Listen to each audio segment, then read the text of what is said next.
қолдарыңыздағы мына түрлі түсті скрипка кілті арқылы топқа бөлінеміз. Қазір біздіңлер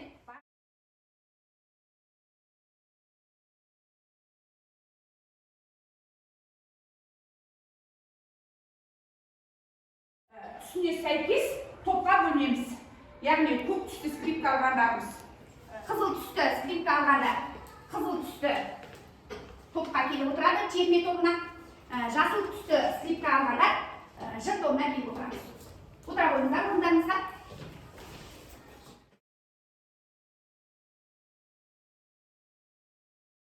Топтардың неліктен ән тобы неліктен, жыр тобы неліктен, терме тобы деп аталып, яғни терме дегеніміз не? Терме дегеніміз не? Айта қойыңдар. Өздерің орыннан қолыңды көтеріп айтайын. Терме өркениетті болады. Оның ішінде нақты сөздер өркениет. Содан біз білім аламыз. Өте дұрыс айтады. Терме дегеніміз ақылы мен нақылы бар, тақпақ сазды не? Ән бала не? Жыр дегеніміз не? Жырға түсінік бере ғой. Жыр деген осы шен, ақыл, мақал мәтелдерді, жақсы сөздерді. Жыр дегеніміз балар тағы да жыр деген ол батырлардың несінен алынатын? Батырлардың өмірінен алынған ұзақ өлеңдерді не деп атаймыз? Жыр деп атаймыз балар. Жырды орындайтын адамды кім дейміз? Үшінші топ ән дегеніміз не балар?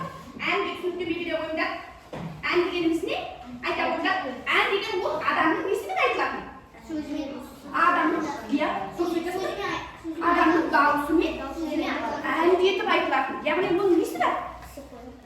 Әні бар және сөзі бар. Терме тобы біз өткен сабақта Бұхар жыраудың биік тауға жарасар деген термесін естіген болатындар. Өлеңге болатынсыңдар.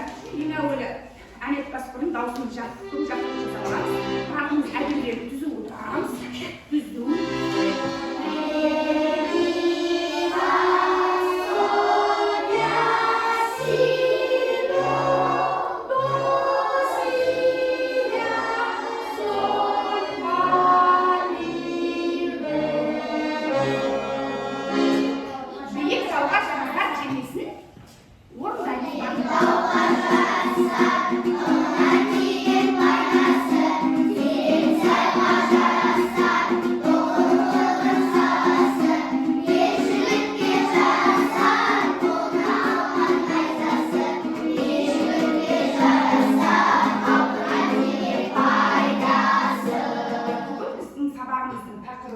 Әуелеге әсем ән деп аталады.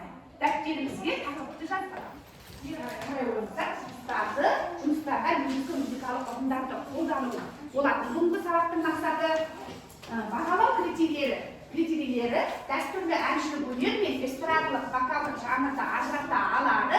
Ауызша және жазбаша жұмыстарда негізгі музыкалық ұғымдарды қолданады. Бүгінгі сабақтың мақсаты бағалау критерий бойынша. Яғни біздің басымызда, миымызда үйге берілген тапсырма біз мына осы менің суреті салынған қағазға осыған ішіне жазамызды. Не біледі? Міне осыны қалай түсініп келдік сабақты. Осы жөнінде қазір мен сіздерге мынандай тапсырма беремін. Барлықтарыңыздың алдарыңызға ойларыңызды сабақта үй тапсырмасында түсініп келгендеріңізді Естай туралы не білеміз, Құсне Қорлан әні туралы не біліп оқып түсініп келуге тапсырма.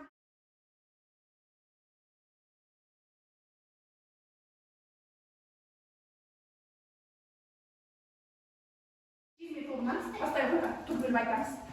Естай Еркінбайұлы, композитор, ақын, әнші. Еркінбайұлы Майда Қадыр әнмен және Дүние деген әнмен қазақ халқында танымал болған. Екінші топ кәне өте жақсы, кәне шыққалап тағы ары қарай Естай туралы тағы не білеміз, екінші топ жалғастырамыз. Естай Еркінбайұлы 1874 жылы дүниеге келді. Жақсы, тағы да. Естай Еркінбайұлы қолда қалған. Айта ғой, тұрағы. Естай Еркінбайұлы Маралдыда той болады. Ол соған келеді.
жүрді. 3 шақалақ. Қоғалай ән, мазмұны туған жердің табиғаты тегі орташа. Формасы шума қайырмасы, көңіл күйі көңілді ойнақ қыз.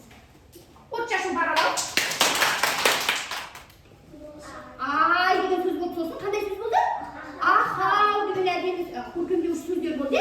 Неге осы ахау, ай деген көркемдеуіш сөздер әнді не істеп тұр? Әннің әуені не істеп тұр?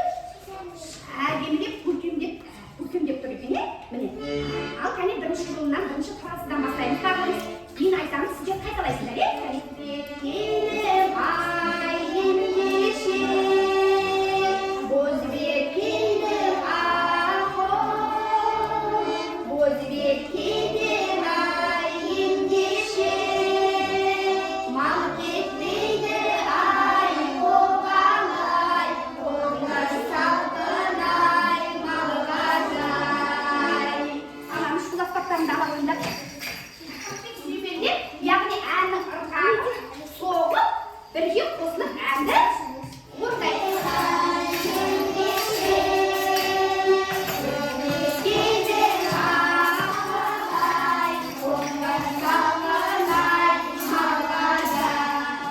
Бүгінгі сабақта не үйрендік? Бүгінгі сабақта не білдік? Кері байланыс жасаймыз. Білеміз ғой, Былай, қасаңыздар туралы, бүгінгі сабақ туралы пікір жазамыз. Және келесі досымызға бүгінгі сабақ жайлы бөлісеміз. Біз бүгінгі сабақта Естай Беркінбайұлы туралы өттік. Біз Естай Беркінбайұлының «Құс не қорлар» әнін қалай шығарғанын және оны орындадық. Және халықтық ән «Қоғалайды» орындады. Тағы да «Биік тауға жарасар» әнін орындады. Сабақ маған ұнады.